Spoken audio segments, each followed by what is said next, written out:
बेनीपट्टी विधानसभा के विधायक जी और मधुबनी लोकसभा के सांसद जी, आप लोगों ने ये तो तय कर दिया है कि मधुबनी लोकसभा क्षेत्र आपको सांसद बनाकर और बेनीपट्टी विधानसभा क्षेत्र आपको विधायक बनाकर बहुत बड़ा गलती कर दिया है।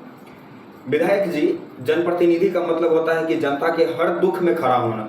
सुख में खड़ा हो नहीं हो वो आपके ऊपर निर्भर करता है, लेकिन दुख में खड़ा होना यह सबसे पहला कर्तव्य एक जनप्रतिनिधि का होता है। लेकिन आप तो सिर्फ और सिर्फ भोज खाने में व्यस्त रहेंगे, चाहे कहीं का भी भोज हो या फिर कहीं उद्घाटन करना हो बड़ी चीज़ों का, चाहे किसी मेला का करना हो, आप वहाँ उपस्थित होंगे। लेकिन आज आपके बेनीपट्टी विधानसभा क्षेत्र में एक रोशन यादव का हत्या हो चुका है, जहाँ 200-250 किलोमीटर दूर से प्रशांत किशोर जी आए, पीड़ित परिवार से मिले और उस पीड़ित परिवार के साथ जाकर एसएसपी साहब से भी मिले। उसके बाद पूर्णिया के सांसद पप्पू यादव जी आए और आकर पीड़ित परिवार से मिले, उसको 1 लाख रुपया का सहायता भी दिए और न्याय का भी मांग किए। अब सुनने में आ रहा है कि खुद तेजस्वी जी भी आएंगे। तेजस्वी जी के उससे पहले कुछ प्रतिनिधि भी आए थे, लेकिन आप उस बेनीपट्टी विधानसभा के विधायक होकर और माननीय सांसद जी, आप मधुबनी लोकसभा क्षेत्र के सांसद होकर उस परिवार से मिलने तक के लिए नहीं पहुंचे हैं।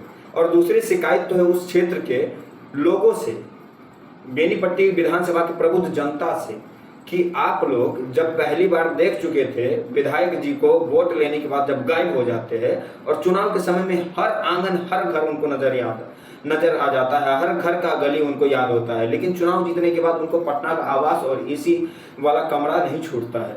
तो वैसे जनप्रतिनिधि को आप क्यों देते हैं? इस बार भी आपके पास में कई उम्मीदवार थे, आप उनको मौका देते। आपके सामने में जनसुराज था, आपके सामने में कांग्रेस था, आपके सामने में निर्दलीय था, जो बेहतर उम्मीदवार होता आप उसको देते। लेकिन फिर भी आप लोगों ने बीजेपी के नाम पर विनोद नारायण झा जी को वोट दिया और अपने बेनीपट्टी विधानसभा का माननीय विधायक बनाया। लेकिन अभी नतीजा देख लीजिए, कितने लोगों के साथ में वो खड़े हैं, कितने लोगों के साथ में। अब फिर से मैं बता रहा हूँ कि माननीय विधायक जी, जिस तरीके से आप कर रहे हैं और क्षेत्र के जनता को आप साइड करके रख के चल रहे हैं, क्षेत्र के जनता को आप बस वोट बैंक समझ रहे हैं, जो आप ये समझ रहे हैं कि चुनाव से पहले आएंगे धोती कुर्ता में और हाथ जोड़कर वोट बटोर लेंगे, ये शायद अब संभव नहीं है। क्योंकि बेनीपट्टी मधुबनी का सबसे प्रबुद्ध क्षेत्र माना जाता है, वहाँ साक्षात जगदम्बा का वास है। उस क्षेत्र की जनता भली भांति समझती है कि कौन अपना है और कौन पराया। सिर्फ चुनाव के समय में हम आपके नेता नहीं बेटा बनने के लिए आए बोलने से नहीं हो जाता है, क्षेत्र में बेटा बन के दिखाना पड़ता है, हर किसी के सुख दुख में खड़ा होना पड़ता है। मैं फिर भी अभी भी कह रहा हूँ कि चलिए, उसकी हत्या हुई है या नहीं हुई है, उसमें प्रशासन दोषी है नहीं है, क्या है नहीं है, वो मामला जांच पर छोड़ दीजिए, वो मामला न्यायालय पे छोड़ दीजिए। सबसे पहले ये देखिए कि कारावास के अंदर उसकी मृत्यु हुई है, वो और आपके क्षेत्र का लड़का है, कम से कम आप जाकर उसके परिवार से मिलते, लेकिन आप नहीं किए।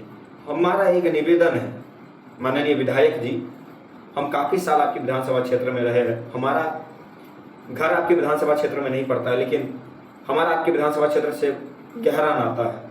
हमारी जीवन का लगभग 8-10 साल आपके बेनीपट्टी विधानसभा क्षेत्र में बीता है। तो एक चीज़ हम आपसे निवेदन करते हैं, या आपकी किसी समर्थक तक मेरा ये वीडियो पहुंच जाए, तो उन सभी से कि सिर्फ चुनाव के समय में अपना चेहरा नहीं दिखाइए। चुनाव के बाद भी बहुत सारी कमियां क्षेत्र में होती है, उन समय भी आइए। चुनाव के बाद भी क्षेत्र के जनताओं के बीच में सुख दुख होता है, उसमें भी आइए।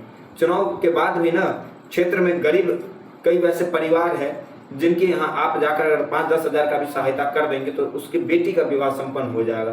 क्षेत्र में आज भी अगर आपकी हम चुनावी रैली की बात करें तो क्षेत्र आज भी आपके उन सभी वादों से वंचित है जो आपने वादा किया था। तो माननीय विधायक जी, अगला बेनीपट्टी विधानसभा चुनाव में देख लीजिएगा, जनता समझदार है। जय बिहार, जय हिंद।